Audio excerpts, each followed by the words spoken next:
What is going on, everybody? Welcome back to Chuds BBQ. My name is Bradley Robinson, and welcome back to episode 5 of the Reverse Flow Smoker build series. Let's check this thing out. In the past few videos, we've talked about the wheels, the frame, building this beautiful, nice, clean firebox. Ooh, love it. And last week we knocked out these doors, the backsplash, the hinges, and I gotta say, they are looking pretty nice. Although one thing I might change, or would change if I were gonna do this again, is probably not do one giant backstop because it's got some give to it. It clearly works, and I don't think it's gonna ever break, but it's got a little give to it. Seems unprofessional, but if I was building this for a client, I would definitely swap that out for 2 individuals. Or maybe use a stronger material or throw a little brace on the inside there. But anyway, we're getting pretty close. And while we're talking about it, something I didn't mention last week is there's so many different varieties of hinges you could use for this sort of thing. I like to make them out of tube and rod because it's kind of that classic look. I know it's not gonna break or malfunction. It's kind of fun to make your own. And if you're going for that classic Franklin look, it's a good way to go about it. But if you're not in the mood for making your own hinges, you can definitely use something like this. That's a prefab bullet hinge, works really well. Got a couple little ones on the back, very easy to do. They make them in all shapes and sizes. You could also prefab or buy some prefabbed hinges that are laser cut or cut on a water jet or something. On my welding shop mini Chud box here, we've got some custom made hinges that are looking really nice. Great look, nice and clean. Same thing down there. So there's plenty of options, but enough about hinges and doors because today it's time to talk about the next phase in this build, which is the grates. And just like every other phase in this build, when it comes to grates, you can do whatever you want. You can get some laser cut out of solid steel. You can make them out of bars. You could get some stainless steel rod or just some steel rod, do the bar grate. You can look around online, maybe find some square ones that'll fit your desired pipe. But what I'm gonna do, what I always do, and what most people do, is just bust out some angle iron and expanded metal. Oh.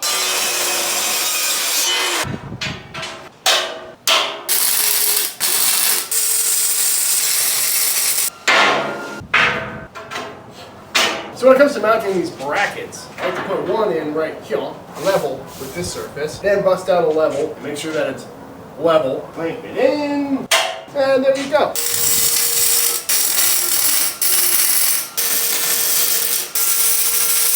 $22.5.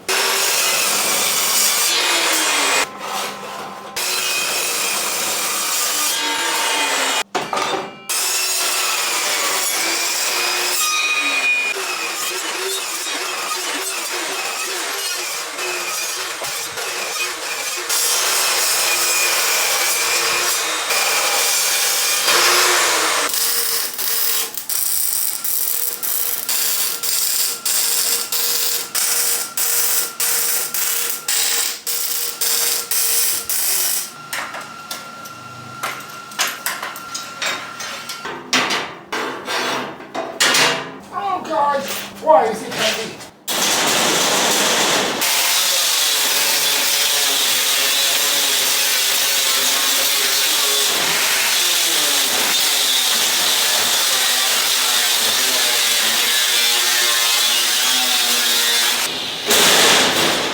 Looking good.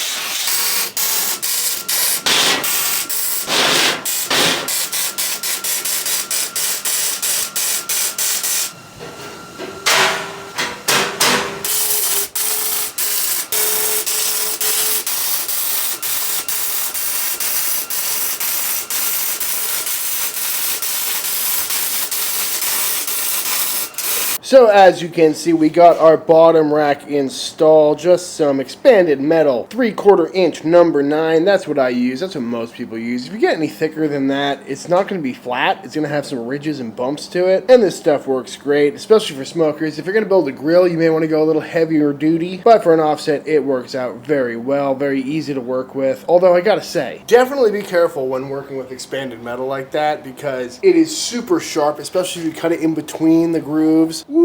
I've heard some horror stories. Luckily, I've been pretty fortunate when it comes to expanded metal, but yeah, it's dangerous stuff. Always wear eye protection. I mean, you can tell by this piece right here. You see all those little sharp, I mean, it's focusing on my eyes. Let me close them. Did that work? But it just creates these sharp shards that can tear you apart. So always wear gloves. And as you may notice, I'm not all that safety conscious when I'm out here because, you know, I've been welding for 8 years. I know what I'm doing. So I can accept a certain amount of risk. Also, it's 90 degrees, so that's why I'm not wearing sleeves. sleeves, but there's 2 times when I'll go full safety gear. 1, when I'm shaving all the cut scragglies off these inner doors, and 2, whenever I'm working with expanded metal, because that's when actual sizable sharp pieces of metal will fly at you, as opposed to grinding and sanding where you're dealing mostly with sawdust, although it's metal, but don't look to me with safety. Here comes Brick and Pee-Pee. What are you doing? Back. Beast. But as far as these grates are concerned, obviously I just tacked it on down below. Up top I did the 3/4 inch angle iron and I fitted that in with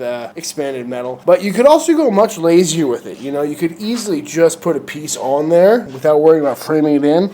And it's still plenty sturdy. Not gonna lie, the first pit I built, the one I use in every video in my backyard, I did not frame in the grates. It's literally just expanded metal sitting on 2 bars. Pretty flimsy, but clearly it works. Another thing of note is you may notice that these grates are very small and there's a huge gap here. That's because 1, I need to make the grates small enough that they can fit in and out of these doors so they're removable for easy cleaning. So I opted with a 3 grate system. We're gonna have 1 there, and then we'll build 1 in the middle here. But I am going to put an end cap, which is going to be cylindrical on this thing, in a future episode. And I'm not sure how far this will extend, so I'm not sure how big to make that. So we'll revisit that in a couple of weeks. But I gotta say, it's always an exciting day when you get the expanded down. It just looks so nice. Cooking surface looking nice and even. Woo! I cannot wait for this thing to be done. I tell you what. So I figured we might as well go ahead and throw some upper racks in this thing. So I got some 1.5 inch angle iron here. I measured about 8 inches up, just kind of eyeballing where I want this top rack to sit. Throw this level on there, get it to its mark, and then I'm gonna just trace this interior. Actually, that makes more sense. Now I'm gonna cut along that line, and theoretically this should fit right on in.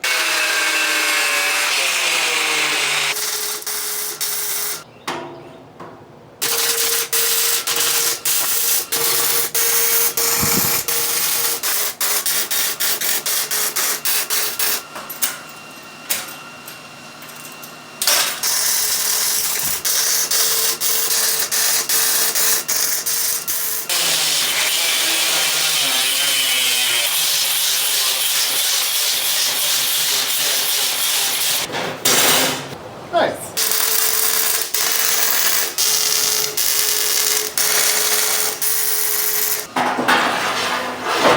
Very nice.